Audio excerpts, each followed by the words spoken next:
আর আমি বারবার একটা কথা বলি যে এই দুনিয়াতে আল্লাহ ছাড়া আমাদের আপন বলে কেউ নাই। আপনি যাকে আপন মনে করেন না কেন, আমাদের সম্পর্ক আছে বাবার সাথে, মায়ের সাথে, স্ত্রী সন্তানদের সবার সাথে, আমাদের হক আছে, অধিকার আছে, সব ঠিক আছে। বিশ্বাস করেন আল্লাহ ছাড়া আপন বলে আপনার কেউ নাই। এই যে গার্লফ্রেন্ডকে আপন মনে হয়, এরা আপন না। স্ত্রী সন্তানদেরকে খুব আপন মনে হয়, আপনার মৃত্যুর পর 40 দিন সময় লাগবে না সব ভুলে যেতে। পিতা মাতা ভাই বোন সবাইকে আপন মনে হচ্ছে। পিতা মাতার স্থান বাবা মার পরে, আল্লাহ রসুলের পরে, সেটা ঠিক আছে, আপন আল্লাহ ছাড়া তারা নন। আপনি তাদের মনোপুত ভাবে নিজে প্রতিষ্ঠিত হতে পারবেন না, তারা আপনাকে চিনবে না। বলো সারাটা জীবন তোর পিছনে এত টাকা ঢাললাম, কি করলি? কিচ্ছু করতে পারলি না। আবার এখন যারা পিতা মাতা হয়েছেন, সন্তানদেরকে আপন মনে হচ্ছে, দেখবেন এই সন্তানকে আপনি আপনার মনোপুত ভাবে সম্পত্তি দিতে পারবেন না, ভরণ পোষণ দিতে পারবেন না। এই সন্তান বড় হয়ে আপনাকে বৃদ্ধাশ্রমে পাঠিয়ে দিতে পারে, নাউজুবিল্লাহ। অথবা আপনার সাথে এই সন্তানই খারাপ ব্যবহার করবে। আপন মনে হচ্ছে? আল্লাহ ছাড়া কেউ আপন না। আল্লাহ ছাড়া আপন কেউ না। আর আল্লাহ ছাড়া সত্যিকার অর্থে আপনাকে আমাকে ভালো কেউ বাসে না। শুধু আল্লাহ আপনাকে ভালোবাসেন। এটা আপনারা হারে হারে উপলব্ধি করবেন যত দিন যাবে ইনশাআল্লাহ। তাই শুধু সেই আল্লাহর জন্যই নিজেকে খালেস করে দেন, আর যার যার হক তাকে তাকে দিয়ে দেন। দুনিয়াতে শান্তিতে থাকার ফিলোসফি বলছি, philosophy of happiness in this হায়াতুদ দুনিয়া, সেটা হচ্ছে যার যার হক তাকে তাকে দিয়ে দেন, নিজের হক আল্লাহর কাছে চেয়ে নেন। আর দুনিয়াকে আপন মনে করবেন না, আল্লাহ ছাড়া কাউকে আপন মনে করবেন না। আপনি সুখে থাকবেন ইনশাআল্লাহ। দুনিয়ার দাসত্ব করবেন, আল্লাহ ছাড়া অন্য মানুষদেরকে আপন মনে করে নিবেন, দেখবেন আপনি পদে পদে কষ্ট পাবেন। কারো কাছে আশা করেন না, কষ্ট পাবেন না। আমি এই প্রসঙ্গে কথাগুলো বললাম যে দুনিয়াকে আপন মনে করতে নাই, আর আল্লাহকে আপন মনে করতে হয়। আল্লাহকে আপন মনে করলে তখন আমার উপর কিছু দায়িত্ব চলে আসে। কি দায়িত্ব? আল্লাহ আমাকে সৃষ্টি করেছেন, রিজিক দিয়েছেন, লালন পালন করছেন, বাঁচিয়ে রেখেছেন, তার হাতে আমার মৃত্যু, তার হাতে সবকিছু। তো এখন আল্লাহ পাকের জন্য নিজের জীবনটাকে খালেস করে নেওয়া, যেভাবে আল্লাহ পাক চলতে বলেছেন সেভাবে চলা, যেগুলোকে আল্লাহ পাক নিষেধ করেছেন বর্জন করা। আর রাসূলুল্লাহ সাল্লাল্লাহু আলাইহি ওয়াসাল্লামের সুন্নাহ আল্লাহ পাক রেখে দিয়েছেন আমাদের সামনে। এই সুন্নাহগুলো যদি আমরা অনুসরণ করতে পারি, ইনশাআল্লাহ এই দুনিয়াতে কিছু পাই বা না পাই, ইনশাআল্লাহ পরকালে আপনি আল্লাহর ক্ষমা পাবেন ইনশাআল্লাহ তাআলা। কোরআনের সূরাগুলোর অর্থ সব খুতবায় বলা যায় না, সময় সংকুলন হয় না। এত চমৎকার ওয়াদ-দুহা সূরা আছে না, শপথ দ্বিপ্রহরের, ওয়াল-লাইলি ইযা সাজা, শপথ রাতের যখন সেটা আচ্ছাদিত হয়। মা ওয়াদ্দাআকা রাব্বুকা ওয়া মা ক্বালা, আল্লাহ কত মায়া দিয়ে তার নবীকে বলছেন যে তোমার আল্লাহ তোমাকে ছেড়েও দেন নাই, তোমার আল্লাহ তোমাকে ছেড়ে দেন নাই।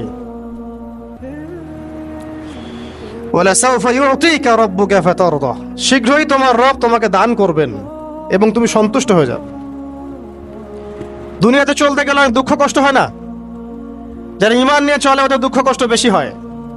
তা আল্লাহ বলছেন টেনশন করো না, কষ্ট পেও না, তোমার রব তোমাকে ছেড়ে দেননি।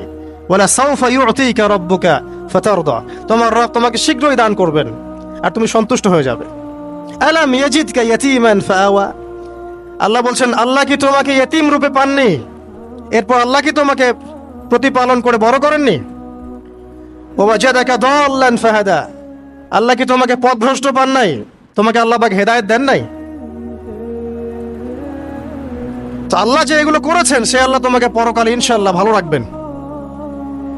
ফাআম্মাল ইয়াতীমা ফালা তাকহার, তো তুমি ইয়তীমদের প্রতি কঠোর হয়ো না। ওয়া মাসাইলা ফালা তানহার, কেউ চাইলে তার হাতকে খালি ফিরিও না, ধমক দিও না। ওয়া আম্মা বিনিআমাতি রাব্বিকা ফাহাদ্দিস, তোমার রবের এই সমস্ত নিয়ামতগুলো তুমি মানুষের কাছে বর্ণনা করতে থাকো। এর পরের সূরার দিকে খেয়াল দেখবেন, সূরা আলাম নাশরাহ লাকা সাদরাক, মনে হয় দুটো একটা আরেকটার সাথে পেয়ার। আলাম নাশরাহ লাকা সাদরাক, আমি কি তোমার হৃদয়কে প্রশস্ত করে দেই নাই? ওয়া ওয়াদা'না আনকা ওয়িজরাক, তোমার বোঝাগুলো হালকা করিনি? কাকে বলছেন এগুলো আল্লাহ পাক? রাসূলুল্লাহ সাল্লাল্লাহু আলাইহি ওয়াসাল্লামকে। তো যে মানুষটা জান্নাতে যাবে নিশ্চিত, এবং যিনি জান্নাতের দরজা না খুললে জান্নাতের দরজা কারো জন্য খোলা হবে না। যে মানুষটা হচ্ছে ভদ্র, স্মার্ট, বিচক্ষণ, কোনো মানুষ পৃথিবীতে নাই। সকল ধর্মের মানুষ মানে এটা। কিছু আছে শয়তান, মানুষ রূপী শয়তান, এরা মানে না, বাট দেখবেন ম্যাক্সিমাম মানুষই মানে, হোক সে ইহুদি বা খ্রিস্টান বা হিন্দুইজম বা মুসলিমরা তো মানেই, সবাই মানে। এই মুহাম্মদ সাল্লাল্লাহু আলাইহি ওয়াসাল্লামের মতো স্মার্ট, বিচক্ষণ, ভদ্র, সুচরিত্রের মানুষ পৃথিবীতে কোনোদিন আসেও নি, আসবেও না। তো সেই নবীর জীবনটা আপনি পড়ে দেখবেন, আর রাহিকুল মাখতুম বইটা, যে চড়াই আর উতরাই, খালি দুঃখ, কষ্ট, যন্ত্রণা, লাঞ্ছনা, কন্টিনিউয়াসলি। আমাদের নবী সাল্লাল্লাহু আলাইহি ওয়াসাল্লাম তো 1 মাস শান্তিতে ঘুমানো নাই নবী হওয়ার পরে। যখন তিনি মারা যান, ফাতিমা রাদিয়াল্লাহু আনহার কথা মনে আছে না? কানে কানে কি জানি বললেন। তখন আমাদের নবী একটা কথা বলেছিলেন, আমি এই বয়সে এসে কথাটা বুঝি, মাদ্রাসা লাইফে, ইউনিভার্সিটি লাইফে বুঝিনি। নবীজি বলেছিলেন তার মেয়েকে, ফাতিমা রাদিয়াল্লাহু আনহা তার কষ্ট দেখে কান্নাকাটি শুরু করলেন। আমাদের নবীজি তাকে কাছে ডেকে বললেন কানে কানে যে কি জানি একটা বললেন। তারপর ফাতিমা রাদিয়াল্লাহু আনহা চুপ করে গেলেন। তো পরে জিজ্ঞাসা করা হলো কি বলেছিলেন, তিনি বললেন, আল আব্বাজান বলেছেন আজকের পর তোমার আব্বার কোনো কষ্ট থাকবে না, আর তুমি আমার পরিবারের মধ্যে সবার আগে আমার সাথে সাক্ষাৎ করবে।